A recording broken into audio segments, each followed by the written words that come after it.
नमस्कार, मैं हूं कौशलेंद्र झा और आप देख रहे हैं चर्चा में आज। तारीख 3 अप्रैल, साल था 1984 का।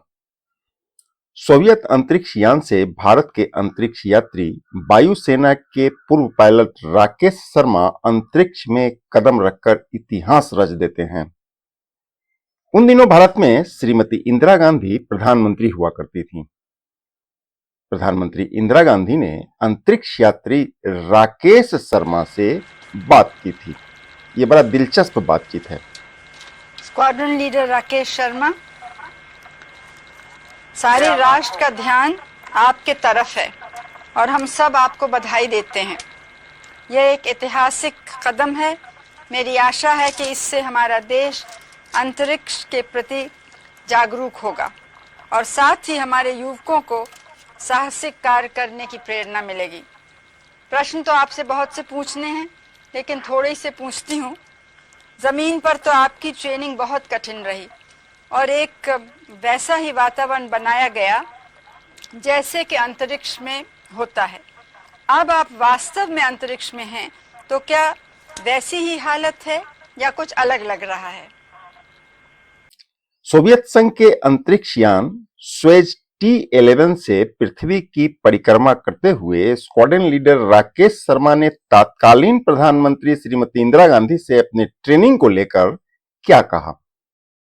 जी, पहले तो मैं भारत के नागरिक होने के नाते आपको धन्यवाद देता हूं और मेरे क्रू मेंबर्स भी मेरे साथ आपको धन्यवाद देते हैं आपकी बधाई के लिए। जैसे आपने कहा, हमारी ट्रेनिंग बहुत रवीश मल्होत्रा की और मेरी दोनों की ट्रेनिंग काफ़ी मुश्किल थी, मगर अभी हमें आके पता लग रहा है कि ये जो ट्रेनिंग हमें मिली, ये ट्रेनिंग ज़रूरी थी, क्योंकि जब भी हमारी डॉकिंग मनूवर हुआ है बगैर किसी तकलीफ के, हमें तो ऐसे लगा जैसे कि हम सिमुलेटर में ही बैठे हुए हैं। तो ये हमें सब बताता है कि जो ट्रेनिंग हुई है, कड़ी ट्रेनिंग, इसकी ज़रूरत थी, जिसकी वजह से हम बगैर किसी तकलीफ के सक्सेसफुल डॉकिंग कर पाए हैं।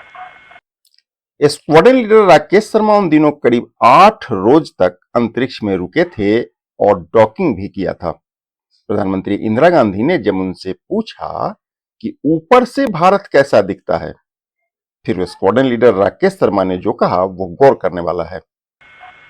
ऊपर से भारत कैसा दिखता है आपको? जी, मैं बगैर किसी झिझक के कह सकता हूँ कि सारे जहां से अच्छा दिखता है। जी, मैं बगैर किसी झिझक के कह सकता हूँ कि सारे जहां से अच्छा दिखता है। प्रधानमंत्री इंदिरा गांधी ने कुछ निजी सवाल भी पूछे, जैसे क्या महसूस कर रहे हैं अंतरिक्ष में, तबीयत कैसी है, हमको या अपने परिवार को कुछ कहना है। और आप क्या महसूस कर रहे हैं? तबीयत अच्छी है?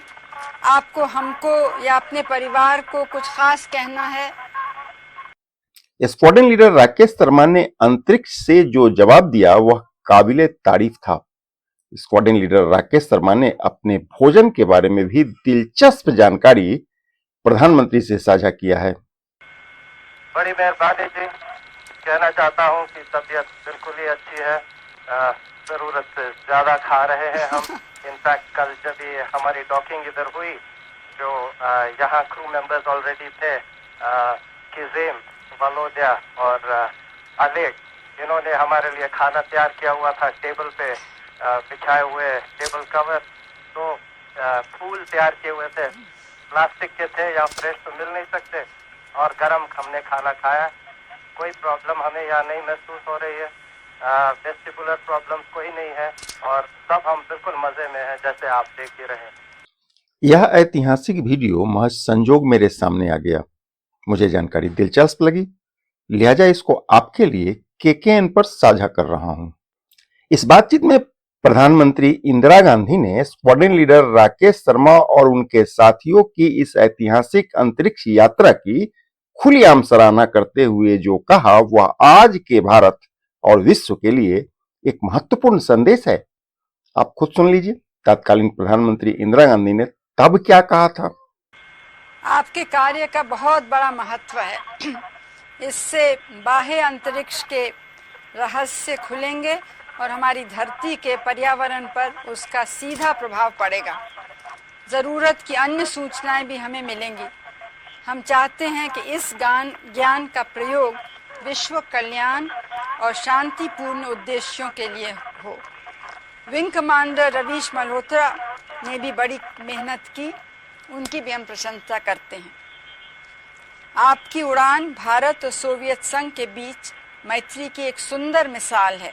इस क्षेत्र में सोवियत संघ के उदारतापूर्ण सहयोग की भारत सरकार सराहना करती है। हमारे देश के लोगों की निगाहें आपकी ओर लगी हैं और वे हमारी बातचीत भी सुन और देख रहे हैं। हमारे देशवासी, हमारा पार्लियामेंट और व्यक्तिगत रूप से मैं आप और आपके सह अंतरिक्ष यात्रियों कर्नल यूरी मालेशेव और श्री गेनाडी स्ट्रेकलोव की सफलता और सुरक्षित वापसी की प्रार्थना करते हैं। आप सबको मेरी शुभकामनाएं। जय हिंद। मैं कुछ लफ्ज़ अब अंग्रेज़ी